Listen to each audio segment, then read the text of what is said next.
Yes. आपण day by day 21 दिवस आपलं गट हेल्थ, काय आपलं गट हेल्थची साफसफाई म्हणजे ज्याला आपण क्लिनिंग प्रोसेस म्हणू, रिसेट प्लॅन म्हणू.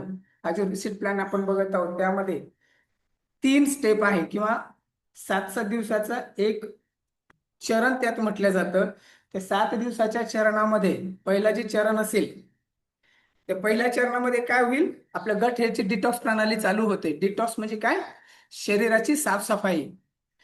पहिल्या 7 दिवसामध्ये आपल्या जे शरीरामध्ये अनवॉन्टेड चीज, विषारी पदार्थ जे आहेत ते बाहेर काढायचं काम होईल आणि आपलं शरीर साफ होईल. आणि जोपर्यंत आपलं शरीर साफ होत नाही तोपर्यंत आपल्या इंटरनल स्टाईनची म्हणजे आतड्यांची आतली परत ही मजबूत होत नाही किंवा गुड बॅक्टेरिया त्यामध्ये चांगल्या प्रमाणात बनत नाही. तर हे जे 7 दिवस आहे म्हणजे पहिल्या 7 दिवसामध्ये डिटॉक्स प्लॅन, दुसऱ्या 7 दिवसामध्ये किंवा ह्याच 7 दिवसामध्ये आपल्याला आपलं जे जेवण आहे जेवण हलकं ठेवावं लागेल. त्याची पीएच लेवल चांगली बॅलन्स आहे असं ठेवावं लागेल. सरळ तत्व सरळ म्हणतो ना, हलका आणि सरळ ही पाणीदार जेवण ठेवावं लागेल. दिवसाची सुरुवात आपल्याला गरम पाण्याने, ज्याच्यात आपण एनर्जी ड्रिंक म्हणतो, ते गरम पाण्याने दिवसाची सुरुवात करायची आहे. ही गरम पाणी काय करते की आपल्या गट हेल्थची लाइनिंगला इग्निशन म्हणजे स्टार्टअप द्यायचं काम करतं, याला ऍक्टिव्ह करायचं काम करतं. आणि दुपारचं जे जेवण आपलं असेल, बघा जेवण स्किप करायचं नाही. दुपारचं जे जेवण आहे या जेवणमध्ये फायबर रिच फूड आपल्याला घ्यायचे असतात. फायबर रिच फूड का, की आपल्या स्टमकला जे मील आहे, जे आपण जेवण घेणार आहे, पचण्यात लवकर मदत होते. फायबर ही आपल्या स्टमकसाठी खूप महत्वाची आहे. आणि त्यानंतर तिसरं जे मील आहे आपलं, तिसरं जे म्हणजे रात्रीचं जे जेवण, हे रात्रीचं जेवण आपल्याला कसं पाहिजे, हलका 50%. हे काय होईल की बॉडी लवकर ऑब्झर्व करेल आणि जी प्रोसेस आहे नाईटला ऍक्टिव्हिटी माणसाची जास्त नसते, लेस ऍक्टिव्हिटी असते. पचन लवकर होईल आणि पचन झाल्याच्या नंतर जी आपली साऊंड स्लीप आहे ती साऊंड स्लीप चांगल्या प्रमाणात होईल. आणि ह्याच साऊंड स्लीपमध्ये बॉडी स्वतःला रिपेअर करते. हे झालं पहिले 7 दिवस शरीराची सफाई. त्याच्यानंतर दुसरे जे 7 दिवस असणार आहे, त्या दुसऱ्या 7 दिवसामध्ये आपली जी गट हेल्थची लाइनिंग आहे म्हणजे आपल्या आतड्यांची जी आतली परत आहे ते रिपेअर करायचं काम होतं. किंवा दुसऱ्या 7 दिवसामध्ये ह्या वेळेस आपल्याला रिपेअरिंग फूड म्हणजे ज्यूस, जे न्यूट्रिशन फूड रिच फूड आहे ते फूड घेणं गरजेचे असतात. हलकं जेवण घेणं गरजेचं असतं. त्यामध्ये आपण हलक्या जेवणासाठी खिचडी वापरू शकतो. चांगल्या बॅक्टेरियासाठी दही, चांगल्या बॅक्टेरियासाठी आपण काय म्हणतो त्याला, ताक, हे ताक वापरू शकतो. प्रोटीनसाठी आपण डाळी आणि हिरवा भाजीपाला हा आपल्याला दुसऱ्या चरणामध्ये वापरायचा आहे. याने काय होईल, आपलं इंटरनल म्हणजे आपली जी मोठी आतडी आणि छोटी आतड्याची आतली जी लाइनिंग आहे ही लाइनिंग रिपेअर व्हायचं काम होईल. याच्यामध्ये काय होईल, मग आपलं जे डायजेशन प्रक्रिया आहे, डायजेशन प्रक्रिया आपली फास्ट होईल, चांगल्या प्रमाणात व्हायला चालेल. आणि आपलं जे पोट आहे त्याचं डायजेशन सिस्टम वाढेल. जेवण चांगल्या प्रकारे काम करायला चालू करेल आणि ते जेवण आपल्या शरीराला लागायला चालू करतं. हे होतं आपलं दुसरं चरण. तिसऱ्या चरणामध्ये जसे आपलं गट हेल्थ रिपेअर होती त्यामुळं आपल्या शरीराला बॅक्टेरियाज चांगल्या प्रमाणात बनायला चालू होते, ज्याला आपण गुड बॅक्टेरिया म्हणतो. ह्या गुड बॅक्टेरिया चांगल्या प्रमाणात बनायला चालू होतात. याच्यामुळे आपल्याला दही, ताक, अजून एक पिण्याच्या पेयमध्ये ते कांची प्रकारचं एक भेटतं ते आपण घेऊ शकतो. ग्रीन सलाद आपण कंटिन्युअसली सांगतो, ज्यूस ज्यूस घेऊ शकतात भाजीपासून, भाजीपाल्याचं ज्यूस, ते सुद्धा आपल्या शरीराला एक चांगल्या बॅक्टेरिया आणि चांगलं जेवण किंवा एक बॅक्टेरिया पुनर्निर्माण करण्यासाठी काम करतं. आणि या सोबत सोबत आपल्याला रॉ फूड किंवा बॉईल केलेलं फूड, रॉ म्हणजे विदाउट प्रोसेस, बॉईल म्हणजे थोडंसं उकडलेलं, की जे आपण विदाउट प्रोसेसचं खाऊ शकत नाही, हे आपल्याला या शेवटच्या 7 दिवसामध्ये घ्यायचंय. यानं काय होईल की आपली गेटची बॅक्टेरिया मजबूत होतात, आपलं डायजेशन एका लेवलला येऊन स्थिर होते, चांगल्या हेल्थसाठी आपली एनर्जी वाढते. आणि सोबत सोबत आपली स्किन ग्लो करायला चालू करते आणि आपलं वेट बॅलन्स होतं. ज्यांना वेट लॉस करायचं म्हणजे ऑटोमॅटिक तुमच्या शरीरात जर जास्त फॅट आहे तो फॅट कमी व्हायला चालू होतो. आणि ही सगळी प्रोसेस करत असताना सुरुवात होते आपल्या इंटरनल ऑर्गन पासून. कारण प्रत्येक व्यक्तीला फॅटची गरज आहे. बाहेरचा फॅट जरी जास्त दिसत असला तरी इंटरनल ऑर्गनचं प्रोटेक्शन करण्यासाठी प्रत्येक व्यक्तीला एका लेवल पर्यंत फॅटची गरज आहे. जेंट्ससाठी आपल्या वजनाचे 5% फॅट हा आपल्या इंटरनल ऑर्गनची रिपेअरिंग करण्यासाठी गरजेचा असतो. आणि लेडीजसाठी इंटरनल ऑर्गनची रिपेअरिंगसाठी त्यांच्या वजनाच्या 7% फॅट गरजेचा आहे. त्याच्यापेक्षा जास्त फॅट जर आपलं वाढत असेल, त्याच्यापेक्षा जास्त फॅट जर आपला वाढत असेल तो आपल्याला दिसणार नाही, पण हार्ट रिलेटेड आपल्याला आजार चालू होईल. त्यामध्ये बीपी असेल, धाप लागणं, कारण इंटरनल ऑर्गनचा फॅट वाढला तर ह्या गोष्टी चालू होतात. त्यानंतर शुगर असेल, हे सुद्धा इंटरनल ऑर्गन्सचा फॅट वाढल्यामुळं होतं. त्याच्यामुळे बघला असेल किंवा तुम्हाला आठवत असेल, पतल्या व्यक्तीला सड पातळ व्यक्तीला अटॅक आला, सड पातळ व्यक्तीचं हार्ट फेल्युअर झालं म्हणजे त्याला हृदयविकाराचा झटका आला. का होतं? कारण हा जो फॅट आहे हा विजरल नाहीये, अनविजरल आहे, तो दिसत नाहीये, पण तो आपल्या ऑर्गनची काळजी घेतो. त्यासाठी हा फॅट आपल्याला गरजेचा आहे. आणि तो फॅट बॅलन्स ठेवण्यासाठी ही जी बॅक्टेरिया 7 दिवसाची जी प्रोसेस आहे, ही प्रोसेस आपल्याला फॉलो करावं लागेल. आणि जशी आपण ही प्रोसेस फॉलो करू तर ऑटोमॅटिक आपलं इंटरनल ऑर्गन्स पहिले हील व्हायला चालू होतं, रिपेअर व्हायला चालू होते. मग सकाळचं जे मॉर्निंग ऍक्टिव्हेशन म्हणतो आपण, गट ऍक्टिव्हेशन, या सकाळच्या मॉर्निंग गट ऍक्टिव्हेशन मध्ये आपल्याला काय गरजेचं आहे की आपल्याला यासाठी सकाळी आपण जसं उठतोय तसं आपल्याला गरम पाणी, एनर्जी ड्रिंक यासोबत घ्यायचंय. गरम पाणी हे आपल्या गटला फायर करायचं काम करतं, त्याला ऍक्टिव्ह करायचं काम करतं. गरम पाणी आपल्या गट हेल्थला, आपल्या पचन क्रियेला आतमधून जे काही चिपकलेलं आहे ते चिपकलेलं बाहेर काढण्याचं काम हे गट हेल्थ मध्ये गरम पाणी करते किंवा आपलं एनर्जी ड्रिंक करते. ओव्हरनाईट जी काय आपले रात्रभराचे विषारी पदार्थ शरीरात जमा झालेले आहे ते जमा झालेले विषारी पदार्थ बाहेर काढायचं काम हे गरम पाणी करतं. त्यामुळे सकाळी आपल्याला गरम पाणी घेणं गरजेचं. त्यानंतरच्या प्रक्रियेमध्ये जसं आपण सांगतो की ग्रीन सलाद, ग्रीन सलाद सर्वांना घ्यायचा आहे. हा ग्रीन सलाद ऍक्टिव्हेशन प्रक्रिया चालू झाल्याच्या नंतर आपल्या शरीराला इन्स्टंट एनर्जी देण्याचं काम करतं. सकाळी गरजेचं आहे ना इन्स्टंट एनर्जी, ते एनर्जी देण्याचं काम काय करतात तर हे फळ करतात. त्यामुळं without green salad morning start नको आहे. ओके.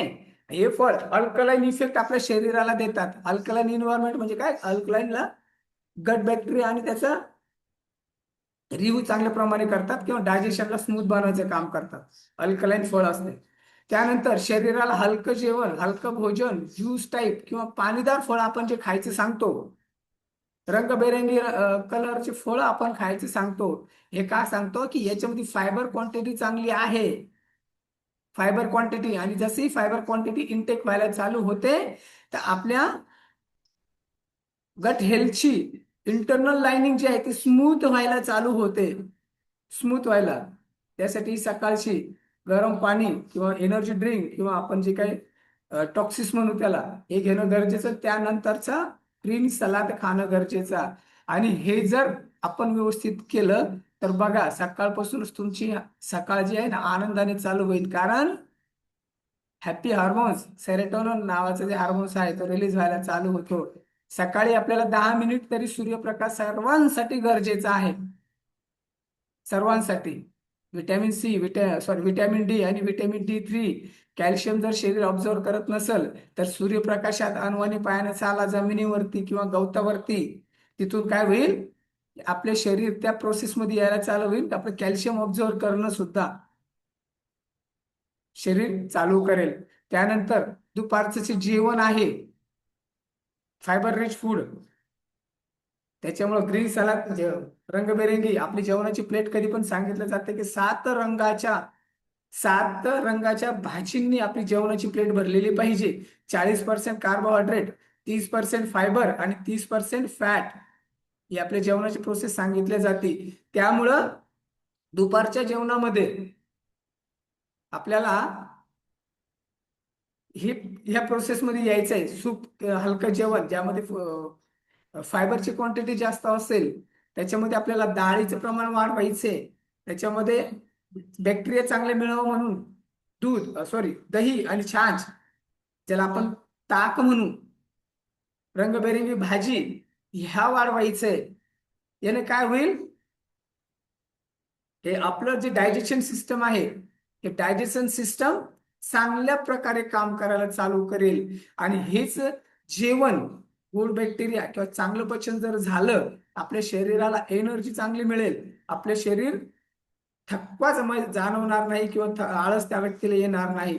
आणि त्यांचे जेवणाची जी मन असतं ना, की जेवण झाल्याच्या नंतर आत्मा शांत होणं, मन इच्छेसारखं जेवण होणं, ही फुल फिलिंग आपल्याला यायला चालू होईल. त्यानंतर संध्याकाळचं जे जेवण आहे आपलं, संध्याकाळचं जेवण कधीही 50% आपण जेवलं गेलं पाहिजे कम्पेअर टू दुपारच्या जेवणापर्यंत. दुपारी जर आपण 100% जेवतो, तर त्याचे 50% जेवण आपल्याला संध्याकाळी करायचंय. का करायचंय? कारण संध्याकाळची ऍक्टिव्हिटी आपली जास्त नसते, पण संध्याकाळी बॉडी रिपेअर होण्यासाठी जेवणाची गरज आहे. तर त्यामध्ये पण परत एकदा आपलं जे जेवण आहे त्याच्यामध्ये ते न्यूट्रिशन व्हॅल्यू पाहिजे. म्हणजे रंगबेरंगी फळ, याच्यामध्ये एक म्हणजे स्वीट, गोड, तळलेलं, जास्त तळलेलं पॅकिंग फूड आपण जर अवॉइड केलं, तर संध्याकाळचं जेवण आपल्या शरीरासाठी एक अमृताचं काम करेल. का? पचन लवकर होईल. पचन क्रियेसाठी रात्री 2 ते 2.5 तास लागतात, कारण की आपल्या शरीराची कोणती ऍक्टिव्हिटी नसते. पण त्यानंतर पचन झाल्याच्या नंतरची जी 3 ते 4 घंटे झोप आहे ना, ही झोप दिवसभराचे काम केल्यावर जी बॉडीला काही डॅमेजेस असेल, ते डॅमेजेस भरून काढण्याचं काम हे चांगल्या झोपेमध्ये होतं. म्हणून प्रत्येक व्यक्तीला साऊंड स्लीप जे म्हणतो आपण, ती गरजेची आहे. या साऊंड स्लीप मध्ये काय होईल, बॉडी रिकवर व्हायला चालू होतं. रात्रीचं जेवण डायजेस्टिव्हला अग्नी कमी असते, त्याच्यामुळं जास्त हेवी आपल्याला नको आहे. टॉक्सिस नॉर्मल प्रोसेसमध्ये गेलं पाहिजे. आणि जसे आपण 21 दिवस या 3 गोष्टी पाळू, तसे तसे आपले गट हेल्थ किंवा आपली जी अनवॉन्टेड चीज, टॉक्सिस प्रक्रिया, शरीरात ज्याची गरज नाहीये, ती चांगल्या प्रमाणात व्हायला चालू होईल. आणि जसे या 2-3 गोष्टी बॅलन्स होतात, तसंही व्यक्तीचं वजन कमी व्हायला चालू होतं. वजन म्हणजे काय, की शरीराने आपल्या आजूबाजूला, म्हणजे शरीराच्या आजूबाजूला, आपल्या गट हेल्थच्या आजूबाजूला एक्स्ट्रा जमा करून जर नाही ठेवलं, तर व्यक्ती स्लिम आणि फिट दिसतात.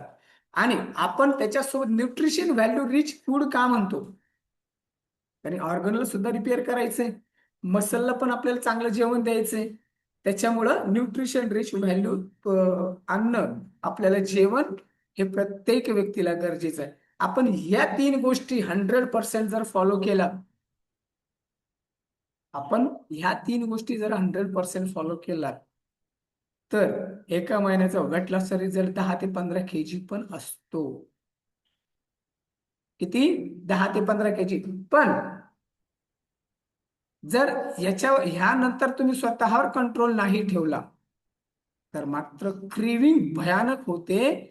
आणि एका महिन्यात जर 10 kg फॅट लॉस झाला, तर पुढच्या महिन्याला 20 kg फॅट गेन करू शकतो आपण. म्हणून सगळ्यात मोठं काम कसायचंय, माइंडचं. आपण माइंडला किती स्ट्रॉंग ठेवू, माइंड हेल्थ, मानसिक हेल्थ आपण किती स्ट्रॉंग ठेवू, हे पण तितकं महत्वाचं आहे. म्हणजे फॅट लॉस करत असताना फक्त शरीरावरच काम करणं गरजेचं नाही, तर फॅट लॉस करत असताना आपल्याला आपल्या माइंडवर सुद्धा काम करणं गरजेचं आहे. आपल्या काही सवयी चेंज करणं गरजेचं आहे. जसं जसं आपण आपल्या सवयी चेंज करत चालू, तसं तसं ती व्यक्ती पूर्णपणे हेल्दी, आनंदी आणि त्यांच्या स्वास्थ्याबद्दल जर म्हटलं, तर एक चांगल्या जीवनाचा आनंद ती व्यक्ती घेते. केव्हा? ज्या गोष्टी सर्व आपण फॉलो करतो. राईट. जसं सांगितलं की प्रत्येक व्यक्तीला अर्ली मॉर्निंग, दुपारचं जेवण आणि संध्याकाळचं जेवण, जास्त तर नाही, पण ह्या 3 गोष्टी जर फॉलो केल्या ना, 3 गोष्टी, बघा, एक हेल्दी वेनं वजन कमी व्हायला चालू आहे. इंटरनल ऑर्गनचा फॅट तो पण तुमचा नॉर्मल असेल. एवढंच तर काय, बॉडी मास इंडेक्स BMI डॉक्टरी भाषेत ज्याला आपण 18 पेक्षा जर कमी असला तर कुपोषित व्यक्ती म्हणतो. 18 ते 23 किंवा 23 ही एकदम नॉर्मल व्हॅल्यू आहे, की ती व्यक्ती सगळ्या मानदंडानुसार एकदम ओके आहे. कशानुसार? सगळ्या मानदंडानुसार एकदम ओके आहे. 23 BMI जर 23 असला तर, आणि 23 पासून पुढे 25 पर्यंत चालतं की हा ठीक आहे, नॉर्मल आहे, थोडस वाढलंय, मी कमी करून घेईन. पण BMI जसाही 25च्या प्लस जाईल, ओबेसिटी 30 पर्यंत, 29 पर्यंत ओबेसिटी त्या मार्गाकडे जाईल, थोडं थोडं लठ्ठ दिसणं असं म्हणून. पण जसे 30 प्लस व्यक्ती होतो, किती, 30 प्लस आणि 30 प्लस प्लस, मग त्यांना BP लागेल, त्यांना शुगर होईल, त्यांना बॅक पेन होईल, त्यांना धाप लागायला चालू होते, त्यांना आळस थकवा चालू होतो, त्यांना ऑर्थरायटिसचा प्रॉब्लेम चालू होतो, अशा व्यक्तींना जॉईंटचे प्रॉब्लेम चालू व्हायला सुरुवात झालेली असते. अशा व्यक्तीला नेमकं म्हणजे कधी पण त्यांच्याकडे एनर्जी नसणारे, आळशी ज्याला म्हणू आपण, आणि प्रत्येक गोष्टीकडे त्या व्यक्तीला कसं असतं, थोडस ना ना हा शब्द त्याकडे जास्त असतो. म्हणून आपण ही जी टॉक्सिस प्रक्रिया फॉलो केली तर शरीर एनर्जेटिक राहील, फॅट आपला कंट्रोलमध्ये राहील, BMI आपला 23 पर्यंत येईल, विजरल फॅट आपला 5 आणि लेडीज साठी 7 पर्यंत येईल, आणि हे सगळं ज्यावेळेस बॅलन्स होतं त्यावेळेस ती व्यक्ती आनंदी जीवनाचा अनुभव घ्यायला चालू होते. म्हणजे स्लिम, फिट आणि एनर्जेटिक त्या व्यक्तीचा होरा क्लीन होतो. यस. आज फक्त इथपर्यंत. मग हे 7 दिवसामध्ये काय काय होईल, डिटॉक्सचे काय नियम असेल, त्याच्यामध्ये काय एक्स्ट्रा घ्यायचंय, काय कट करायचंय, याच्यामुळं काय होईल, हे आपण उद्याच्या सिरीज मध्ये बघू. तर आज मला तरी वाटतं की डिटॉक्स का करायला पाहिजे हे आज समजलं असेल. यस. समजलं असेल तर हो म्हणू शकता, नसेल समजलं तरी नाही म्हणू शकता. उद्या परत एक वेळेस अजून समजून सांगू, आणि समजलं असेल तर तुमच्यासाठी क्लास.